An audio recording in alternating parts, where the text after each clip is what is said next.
Strat-O-Matic Excel Carryover League.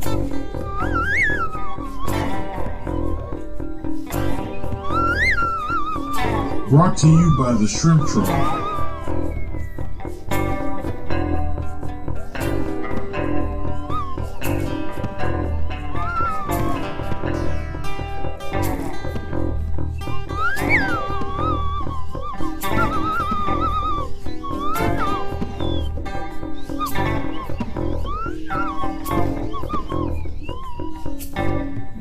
(1973 to 1976).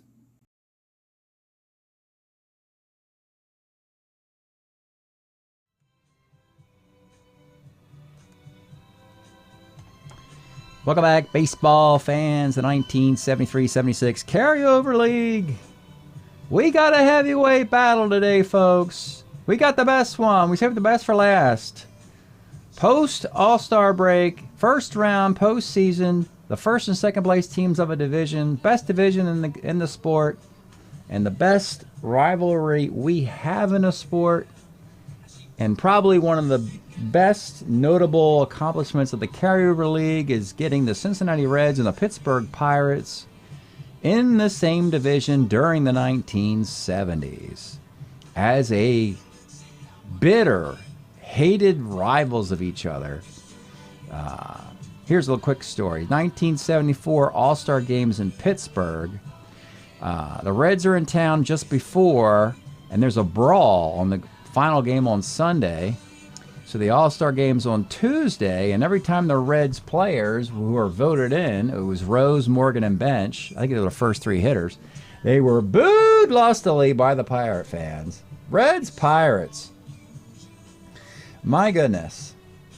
Let's show you the scenario that has to take place in this before we show you the games, because we have got some amazingly interesting baseball that has so many more different strategies unraveling that we don't normally see against the pedestrian rest of the league. So the Reds are +3. That means they beat the Pirates 4-1 before the All-Star break, but they had home field. Now Pittsburgh has home field. They're a game and a half back. Winning 4-3, a conventional best of 7, is not good enough. That would just put them, it would put them within a half a game, but the Reds would still have a tiebreaker. So Pittsburgh needs to win 5 of 7.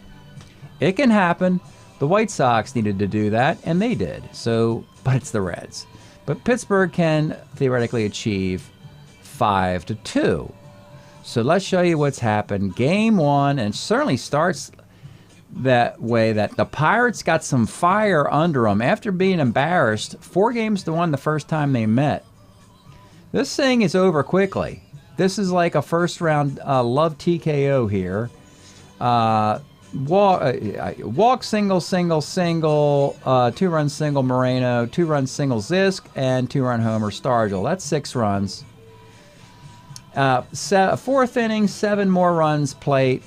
This is the worst start of the year for Jack Billingham, who had really pitched above and beyond what his abilities were prior to this. But these stats are pretty ugly. 3 1/3, 11 hits, 10 runs, 9 earned. The bullpen wasn't very good either. That's a troubling trend for the Reds. The Reds still had their offense against Alan Foster. They did score 8 runs in this thing. But it's a slobber knocker, it's a Donnybrook, it's whatever you want to call it, a high-scoring affair. And the Steelers beat the Bengals 15-8 in Game 1. Okay. Game number 2 in Pittsburgh. And this one, Don Gullett, Candelaria, battle of lefties. 2nd inning, you get a Concepcion RBI single. Concepcion is going to be huge today. 4th inning, Concepcion RBI single. It is 2-0. 5th inning, you get a double by Gilbreth. He will score on a ground ball. 3-zip. Bottom of the inning, though, you get an error by Gilbreth, and then an RBI double by Taveras and Moreno to make it 3-2. Pop Stargell with a homer in the 6th to tie it at 3. It stays that way into the 9th, and Candelaria and Gullett are left in there because, look, if you're holding the opponent to like 3 or 4 runs as a starter, yeah, leave them alone. I mean, you're not going to get any better than that. You're not going to get any 0s or 1s or 2s, you'd think. You're going to get 3s, 5s, 7s, 8s, 9s against these teams. After an out in the 9th, Dave Concepcion caps his wonderful day. Solo shot, 3 for 4, knocked in 3 of the 4 runs the Reds would score. Bottom of the inning, Gullick gets the first out, and then he decided to go to Clay Carroll to face the righty and get the next 2 outs, and he does. So Clay Carroll, a clean 2-out save for a guy who's had a rocky year. And the Reds split 2 games in Pittsburgh. So it's still not looking good for the Pirates. Reds have beaten them 5 of 7 times. Let's go to Pittsburgh for game 3. In this one, let's go to Cincinnati for game 3. It's Jim Rooker versus Pat Zachary. Another Red pitcher struggling early here. Pirates, Stennett double, Oliver triple, Zisk single. One really good thing about the Pirates now, they have finally settled on a lineup. They've been tinkering with it all year long. They've got the lineup they want finally, and they're leaving it alone, and they've had good results the last few series they've played. The Reds have had a great lineup all year long, but at least the 2 teams are closer in strength offensively. 2-0 Pirates. Bottom of the 3rd. A single, an error on Stennett. RBI single, J.L.U. It's 2-1 Pittsburgh. Pirates get a couple more runs in the 6th on a Gene Lamont. Here's an interesting story. So Sanguillen gets injured. Gene Lamont's the backup catcher. He rolls 111 on his own card. That's an automatic home run. So that makes it 4-1. Bottom of the inning, Johnny Bench, their Reds catcher, hits a 2-run homer, making it 4-3. Bench has an RBI double to make it tied at 4. But in the 9th inning, Baylor Moore comes out of the Reds bullpen. Baylor Moore not associated with Cincinnati, but he's an intriguing prospect. They picked him up out of the Expo system. Strikeout artist, doesn't give a lot of hits, does have control issues, giving up a lot of walks. Like to have him start innings. Don't want him to come into an inning with runners on base. However, you get what he does. He has the 4 walks in the inning. The dreaded bases loaded walk to George Theodore, a Stargell single, and that makes it a 4-4 game turns into a 6-4 game. But Dave Justy, a more accomplished closer for the Pirates, in the 9th inning after an out, he walks Ken Griffey. He walks Joe Morgan. He walks Pete Rose, so he walks the bases loaded. The only difference is he doesn't walk in a run. He gets Geronimo to fly out and Johnny Bench to fly out, and the Pirates win 6-4. Pirates have won game 1, Reds game 2, Pirates game 3. Let's go to game number 4. This is crazy town. Game 4. It's Bruce Keeson for the Pirates and Gary Nolan for the Reds. And the Pirates, they got their lineup tweaked, and they are ready to take on. I mean, this is Hagler Hearns, man. This is Vito Antuofermo, Marvin Hagler. This is just like Stennett singles, Oliver doubles, Zisk singles, Stargell 2-run homer, Sanguillen singles, Parker singles. They strand those guys, they get 4. Bottom of the 1st, back-to-back doubles, Rose Griffey, it's 4-1. Pirates, 2nd inning, Stennett triple, Oliver sac fly, 5-1. Then this ridiculous 2nd inning, Menke double. Concepcion, ground ball to Hebner, error. Morgan, ground ball Keeson, error. Rose, ground ball, shortstop Milbourne, error. Pittsburgh kicking the game away. They just had 4 runs in the 1st. They kick it all over the place. And the Reds take a 6-5 lead with no earned runs in the 2nd inning. Pirates get a couple in the 4th on a 2-run single by Richie Zisk. It is 7-6.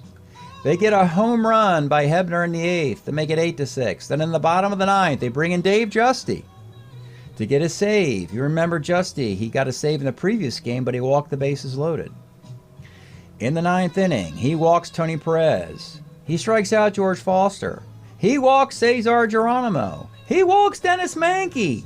Then he strikes out Concepcion and Joe Morgan. With the bases loaded and 2 outs in the 7th inning, he flew out. With the bases loaded and 2 outs in the 9th inning, he pops out. Dave Justy walks 6 Cincinnati Reds in the 9th inning, and none of them score in 2 consecutive Pirate wins. Unreal, folks. Error here, and 6 walks in the 9th inning in the last 2 games. Some bizarro magic for the Pirates, who win this thing 8-6. They take a 3-1 series lead. They're on par, and most notably, with that win, they do indeed get a half game in first. But again, we have up to 7 games to find out who is emphatically in first. So the Pirates do flip from second to first place for a brief moment here. Okay. Game 5 in Cincinnati. It is Alan Foster and Jack Billingham. And after all the offense, and after all the bluster and all the offense, 9 innings of baseball, scoreless. Let me just score you the 2 dudes. Foster, 9 innings, 4 hits, 3 walks, 9 Ks. Billingham, 9 innings, 6 hits, 2 walks, 4 Ks. These 2 teams played scoreless 9-inning baseball in a Game 5 in Cincinnati. Which makes sense because once we get to the 10th inning and we put a runner on second base, and if you're wondering, we are using the modern extra inning rule, except if the teams decide to waive the rule in the case of, let's say, a Hall of Fame matchup, for instance. Here's an example. Baltimore and the Mets had an interleague game earlier this year. It was Jim Palmer versus Tom Seaver, and the teams elected to go with a conventional extra innings if the game went that far, because Seaver and Palmer were both starter 9s anyway and would have plenty of bullpens. So they said, okay. But these teams here, the Reds and Pirates, neither team has a starter 9. Most of them are starter 7. So they need their bullpen. As you've seen, you've been watching this series, the starters just don't go deep. So no waiving the extra inning rule. We have to go with a modern rule. Fred Norman comes on in the 10th. He gives up a run in the 10th. Our boy Dave Justy comes on in the bottom of the 10th, and after 6 walks and no runs, he gives up a run in the bottom of the 10th. We go to the 11th inning, and Fred Norman gives up another run, and the Pirates have a 2-1 lead going into the bottom of the 11th. But if you're going to put a runner on at second base in extra innings against the big red machine of the 1970s when that rule didn't happen, I don't know how they can't score 1, 2, or 3 runs. They're the big red machine. And particularly if Pete Rose is at second base, I don't know how he can't score with nobody out. It's impossible.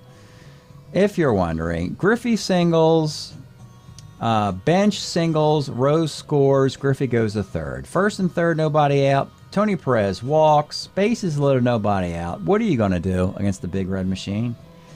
George Foster, it's a sac fly, and that is the end of Game 5. Fred Norman gets a win. 2 innings, 2 runs, 3 hits. Dave Justy, inning and 2/3, finally fails in a no-win scenario. Yeah, 4 hits, 3 runs. And Cincinnati wins Game 5, 3-2. Which means the Pirates have won 3 out of the 5 games, which is nice, but not nice enough. Let's take a look at the overall standings. What a great... I mean, this is delivering everything. If I had the time, I'd broadcast all these games for you folks. But, here we are. Let's go to the National League. And look at these teams. This is the grudge. The grudge is one of these teams should be the favorite to be the top team in the National League, and they can't even win the damn division. Someone's going to have to be a wild card. We see this in the NFL quite frequently. I believe we had, the Lions and the Vikings had 14 or 15 wins going into the final week of the season, and one of them had to be a wild card, something like that. So a same kind of scenario with Reds Pirates here. Pirates have home field, but need to win both games. If they win game 6, they'd be a half a game ahead, but they still wouldn't have a tiebreaker to the Reds. And so we have to play 7 games to distinguish the two teams. If the Reds were to win game 7, they'd move back to a half game ahead with a tiebreaker. So that is the scenario in the National League. Wonderful stuff happening with these two franchises. And this should be a wonderful baseball game, we hope. We like to think anyway. We got everything we could ask for, with the stars aligning for a fantastic finish in game number 6 or 7. Today's starting pitchers, the lefties. The Reds, Don Gullett, 74, 17-game winner, 3.04 ERA in 243 innings. And the Pirates, Jim Rooker, in 74, a 15-game winner, 277 ERA, 263 innings. And again, there's no waiving the extra inning rule. These teams are going to need their bullpens for better or worse. From Three River Stadium, leading off is Joe Morgan. 57's a K. Pete Rose, 310, flies to center. J.L. Liu, 2-8, grounds to short. Bottom of the first, it's Rennie Stennett. 3-6, flies to center. Al Oliver, 66. Double 1-2-8 is a base hit. Richie Zisk, 3-5 is single dot dot. They're on the corners for Stargell. 55, second X, but this is Morgan, a 1E13 second baseman, the fixer. It's a double play. When the Reds need to do it, they can turn to their defense. The ones at second and in left field. Rose, Morgan, you got Geronimo in center field. He has the day off today, but he is a 1 on this team. Top of the second inning, it's Johnny Bench. 4-4 off Rooker is third X. Troublesome spot. Hebner's a 4E33. And he makes the play on this range.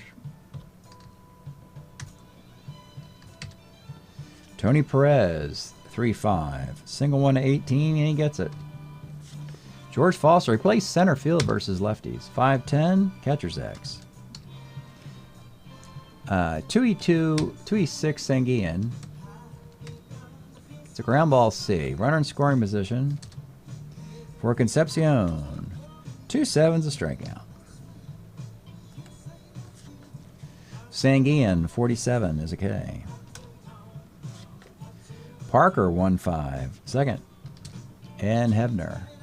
2-4 pitcher. We have seen a pitching correction the last 2 games. Scoreless through 9 innings both times thus far. 11 scoreless frames in regulation. Sorry, teams. We can't put a guy on second base every inning for you. Let's pick up the pace here. Rod Gilbreth, 111. Rolls to third. Bob Barton, 2-6 is a K. And Joe Morgan, 65 off Rooker is a base hit. Do you steal with 2 outs? Sure. And he's out stealing on the 16. Bottom of the third. It's Frank Tavares getting the start at shortstop today. 6'10", catcher's X, bench a 1E5. Good luck with that.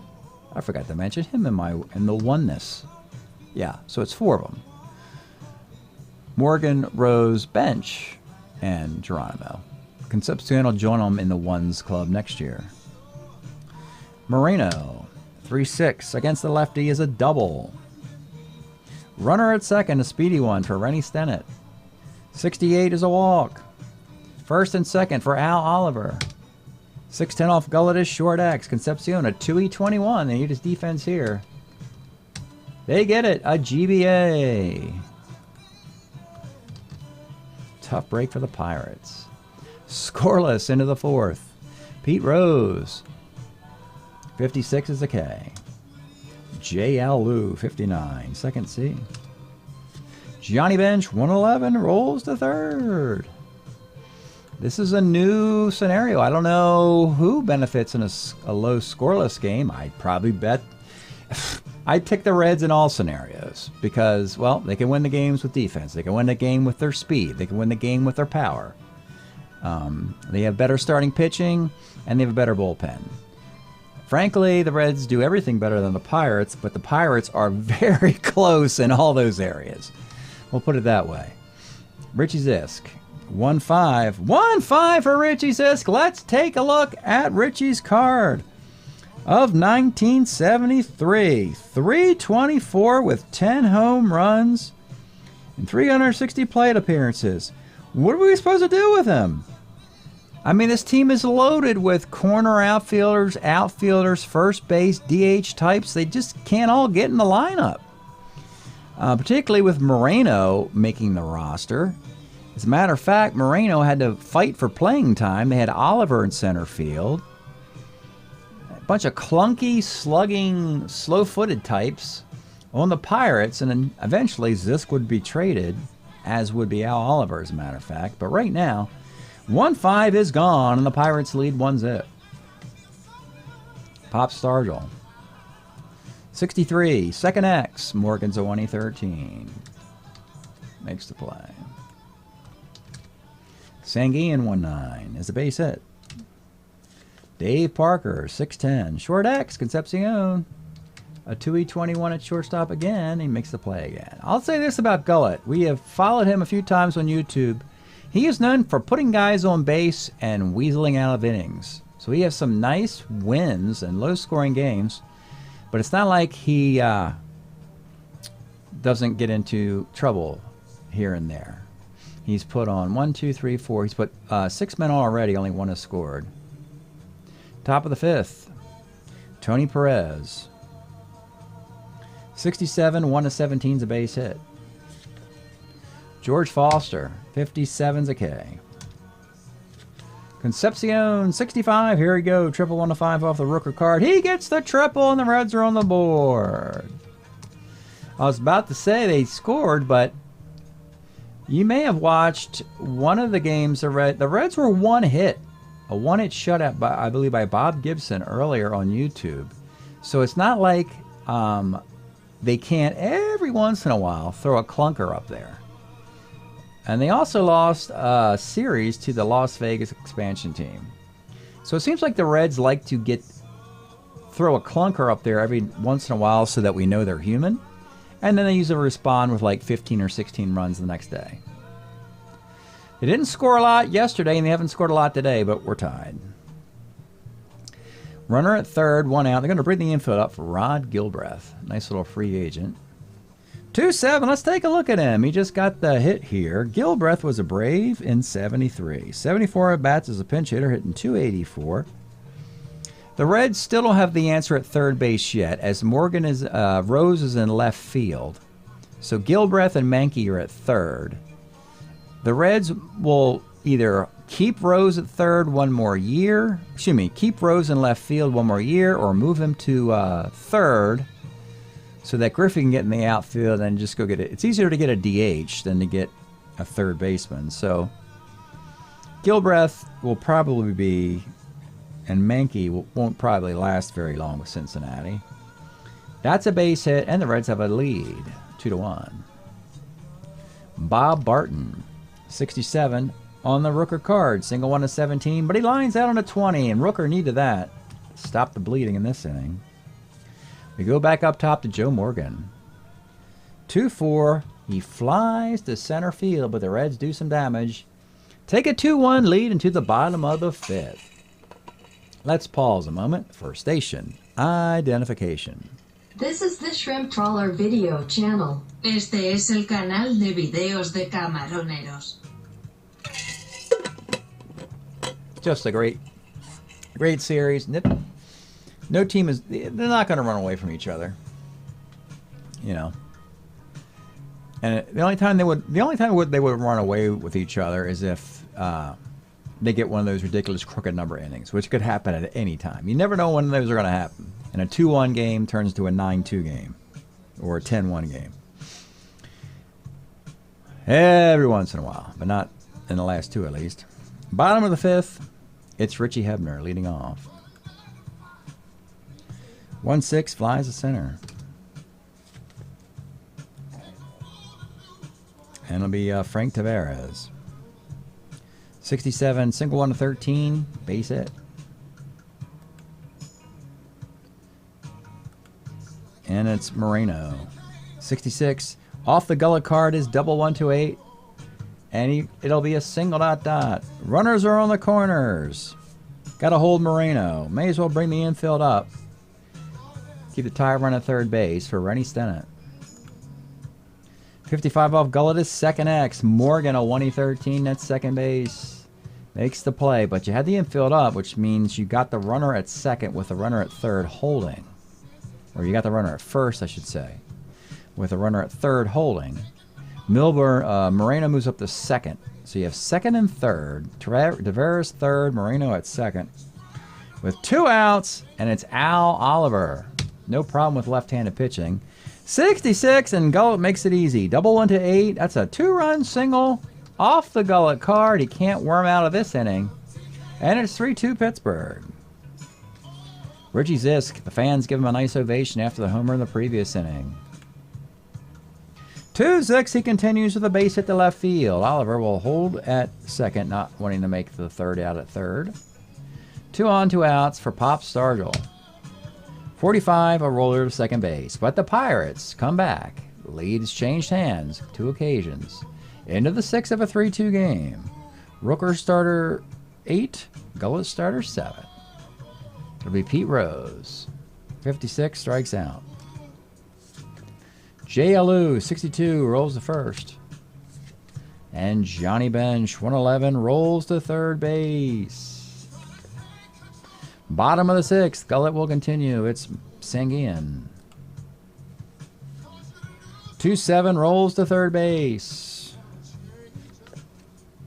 Now you got the Cobra, Dave Parker, 44. Third X, Gilbreth, 318 over there. That's an error. Runner at first for Hebner.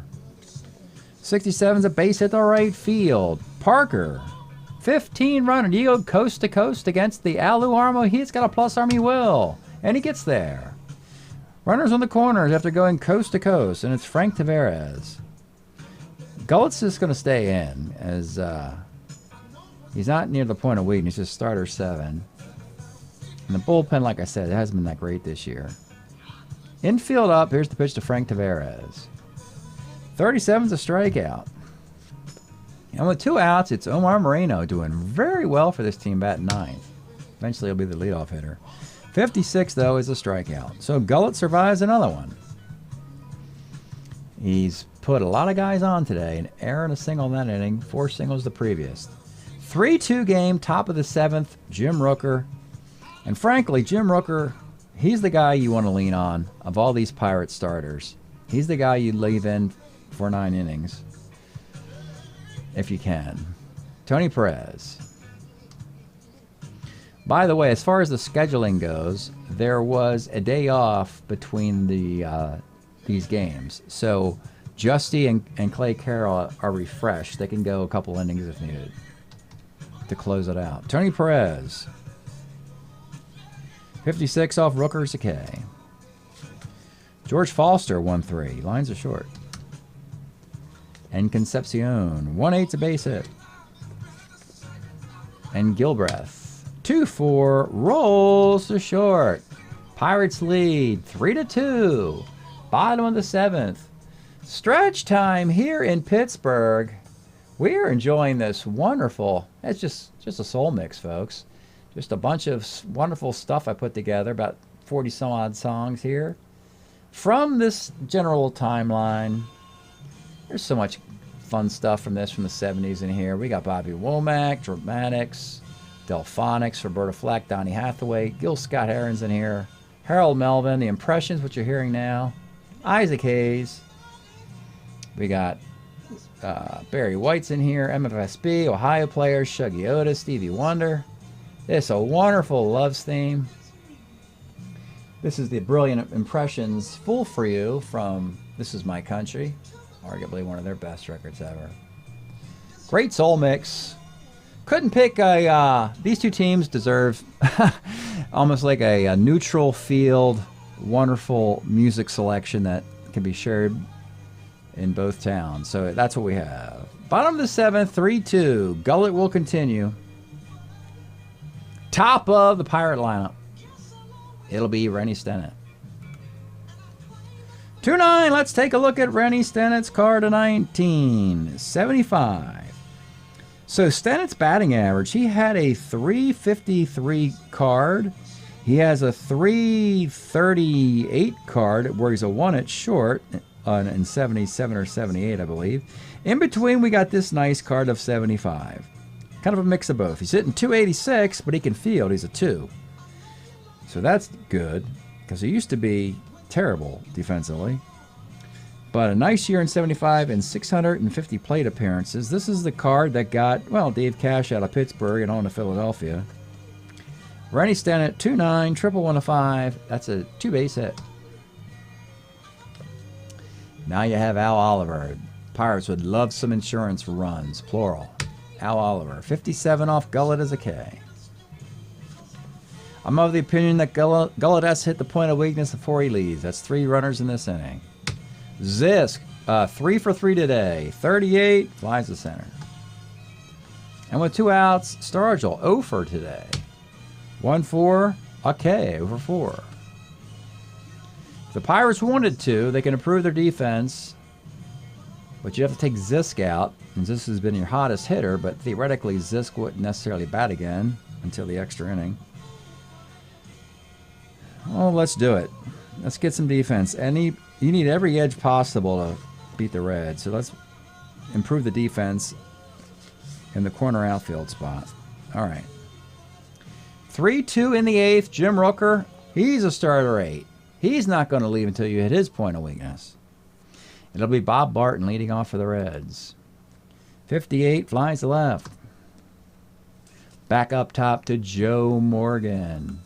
67's a walk, and here we go. Here's the thinking. What are we doing here? So here's a scenario against lefties. Rose's card. Let's take a look at it. Pete Rose, he's your 1973 National League Most Valuable Player. We have Johnny Bench, the 1970-72 Most Valuable Player. We got Joe Morgan, 75 and 76 Most Valuable Player. And for good measure, George Foster, the 1977 Most Valuable Player on the team. Not all those guys are in their Hall of Fame cards, or MVP cards, but Rose hits righties much better than lefties. So, of course, he generally would not even think of doing a hit and run, as it lowers his chance of getting a hit at that point. Against lefties, he's somewhat ordinary. So there's always a scenario where Rose could theoretically hit and run with the speedy Joe Morgan. You got a -2 arm catcher. I think we're going to try. Let's do a hit and run here, because the Reds are somewhat playing with house money as they are up in the series by half a game. Rose will do a hit and run. And next, this could blow up. No, it doesn't blow up. It's a single on the 5. So the hit and run works. However, 1-6, this dice roll, that would have also been a hit. So either way, everything would have worked for Pete Rose in that situation. He gets the hit and run single, and Morgan ends up at third base. We have runners on the corners with 1 out, and Rooker is closer to point of weakness, but not on it yet. And most importantly, Jay Alou crushes lefties. But you bring in a righty, and then you get Ken Griffey, who is even more destructive versus righties. So pick your poison. Jay Alou hits about 350 versus lefties. Ken Griffey hits about 350 versus righties. Not a lot you can do if you're Jim Rooker. He puts one more batter on. He's at the point of weakness. They're simply going to bring the infield up and pitch to Jay Alou. Here's the pitch. 39 to Alou. Let's take a look at the Alou card, and here it is. If you're wondering, you're looking at this damage versus lefties he does. Well, here's a scenario, folks. Yeah, Ken Griffey does the same kind of damage versus righties. You can't win against this team.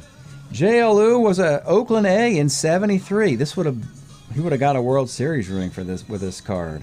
Hitting .306 as a pinch hitter. He only plays versus left-handed pitching. And 3-9 is single ... and the Reds have tied the game. There are runners on corners with 1 out. And it's Johnny Bench. Rooker's at the point of weakness.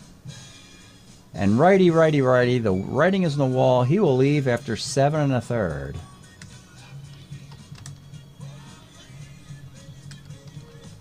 7 1/3 innings. And the Pirates, in a tie game, they're going to go to Randy Moffett. He's good against righties. Randy Moffett was a San Francisco Giant in '73. He was 4-4 with a 2.43 ERA in 100 innings.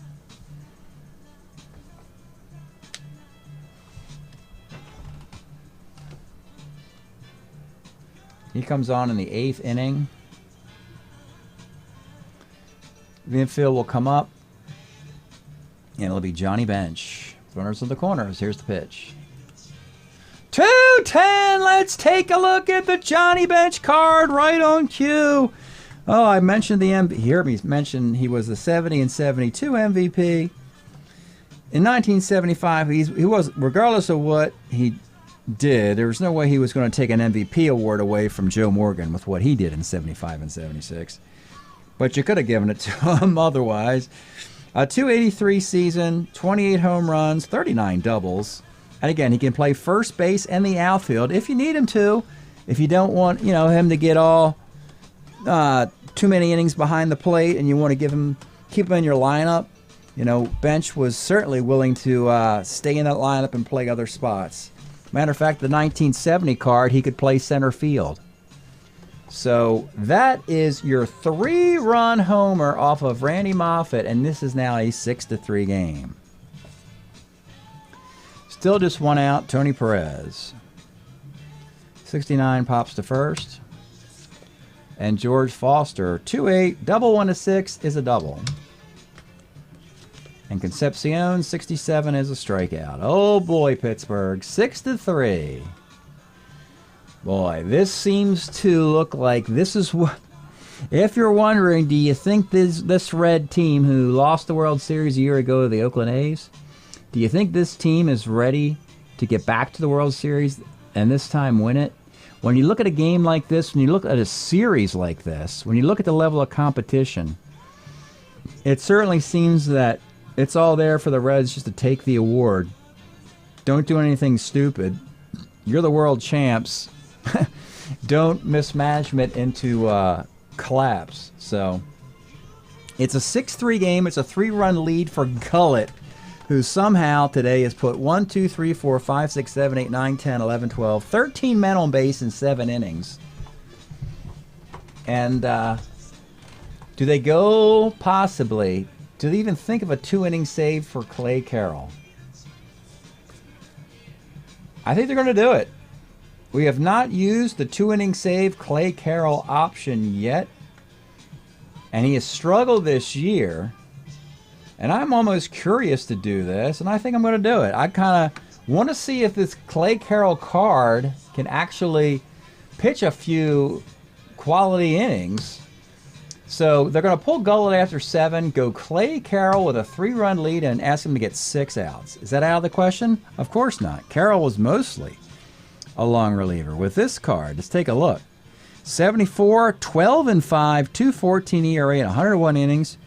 He's a relief 3, starter 5, so he could go into the 10th inning if we needed him to. And this is why he's there. It's like, we want you to close this game out and put us comfortably in first place. So that is the move for the Reds. Do they have any other? They're going to make another move. A few more moves before the inning starts. They're going to pull. They're going to put Menke in at third. Geronimo in at center field. And Alou will leave the game.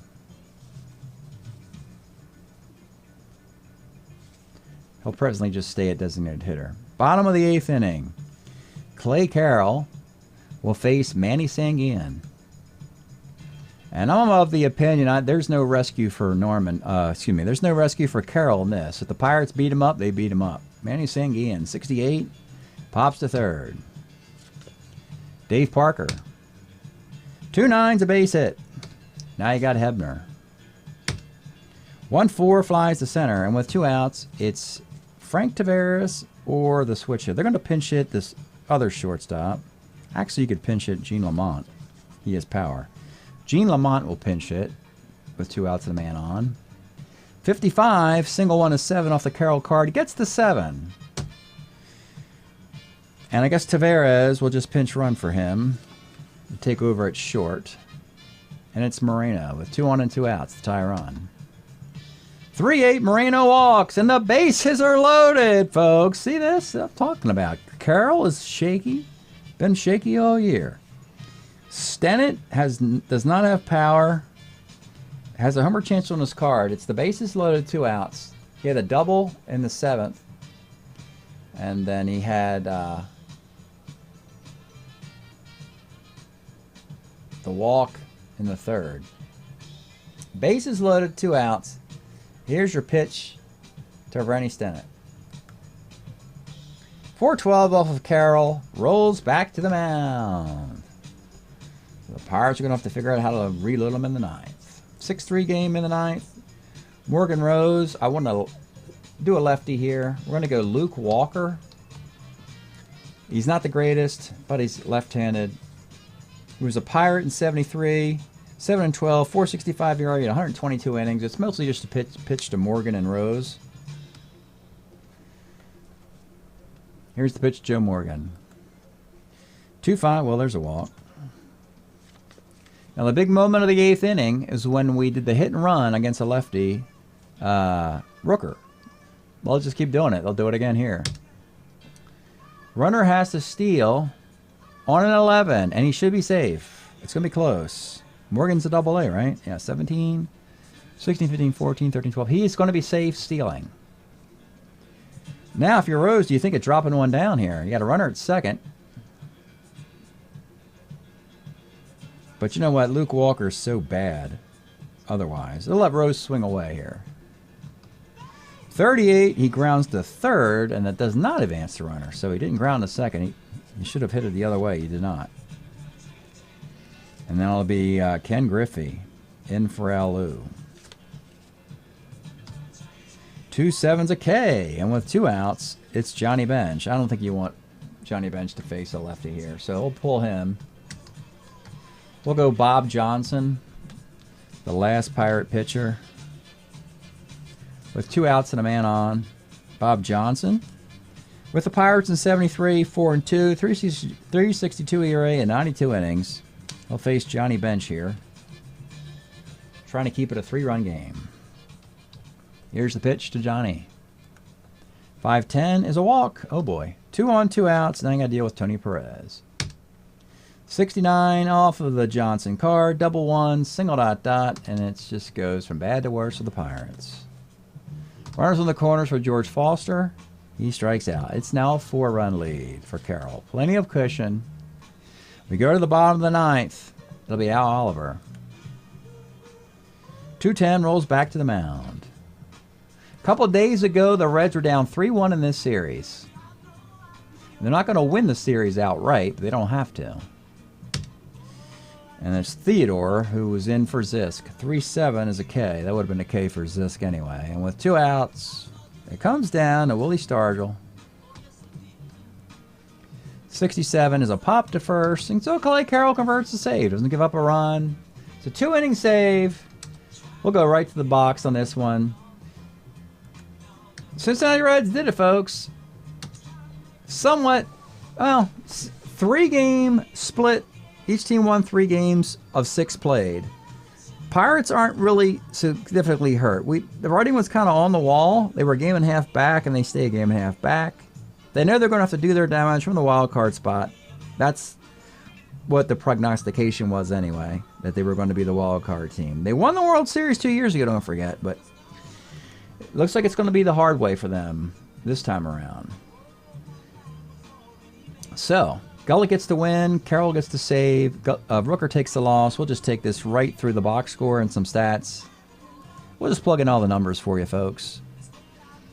So Bob Johnson came on the 9th, gave up a hit, a walk, and a K. Luke Walker came in the 9th, gave up a walk, and the inherited runner. He did strike out a batter. Jim Rooker takes the defeat. He came on and, let's see, he gave up 10 hits, 6 runs. Or Moffitt gave up the homer to bench. That's right. So 2 hits, a run, and a K from Moffitt.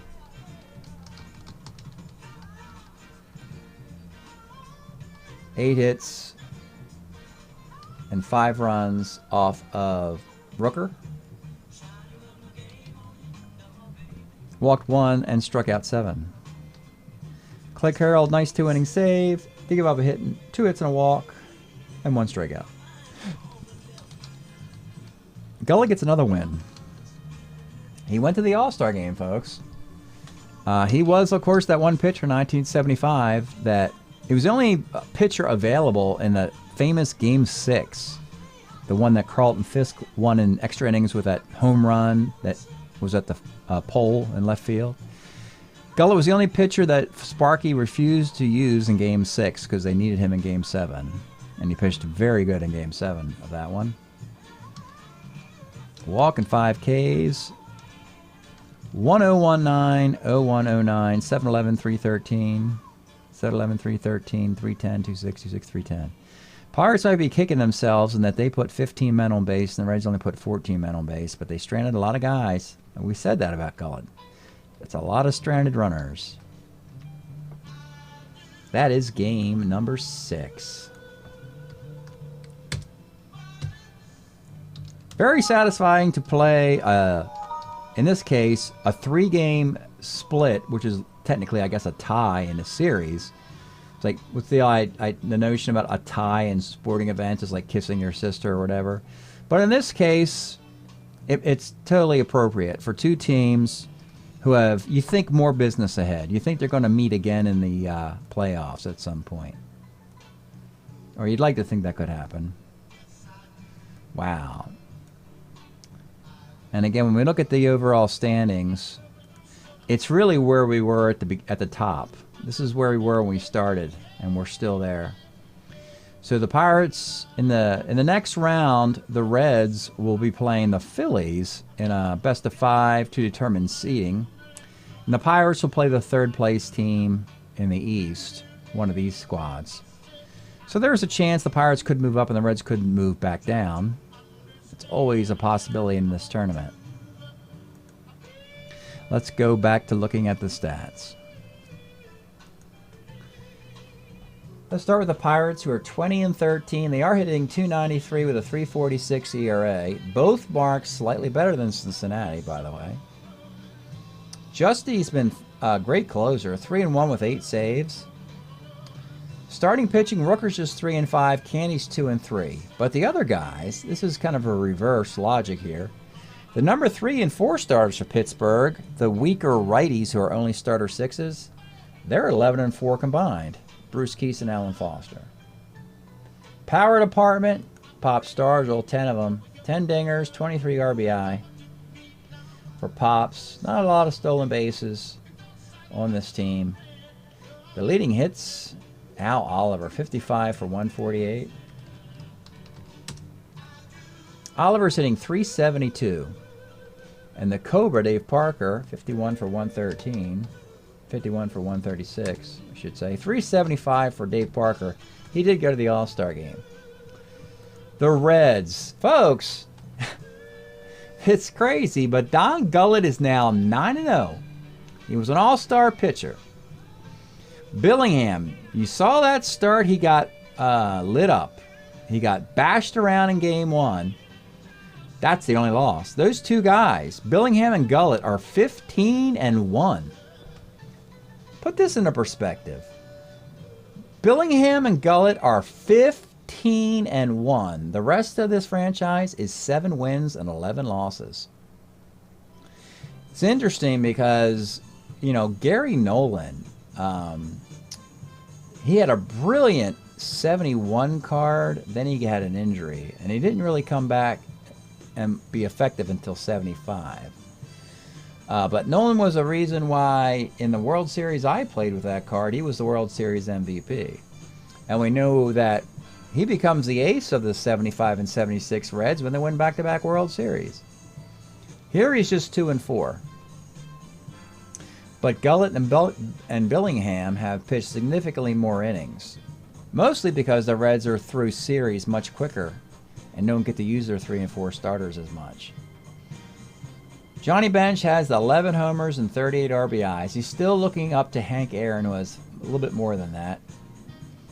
The leading hitter, look at this. They've got Bench's 42 hits. Foster's got 43. Morgan's got 40 plus 28 walks. Perez is 44 hits. Rose is 42 hits. They are hitting .291 with a .371 earned run average. 22-12, 20-13. I'm going to plug in the result here. Pittsburgh needed a 5-2. But Cincinnati wins the series by splitting 6 games, 3-3. So Cincinnati is 22-12.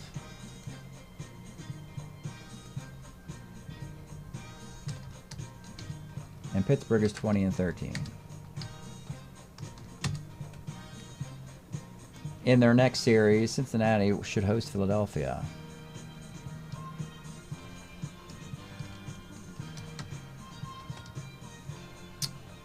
The Phillies are a game behind the Reds. That's a simple best of 5 for seeding purposes only. And the Pirates, we don't know who their opponent is yet, but they should be in really good shape with a record of 7 over 500. They should easily dispatch the third place team from the National League East. But that's a story for another day. We can pause right here, right now. Hey, break up both teams, but you got to talk about the Cincinnati Reds. They did what they needed to do. All they had to do was split 6 games with Pittsburgh, and that's precisely what they did, but it was difficult.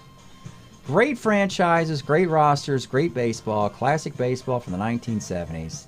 Cincinnati Reds are in first place. Thanks for checking this out. We'll see you next time.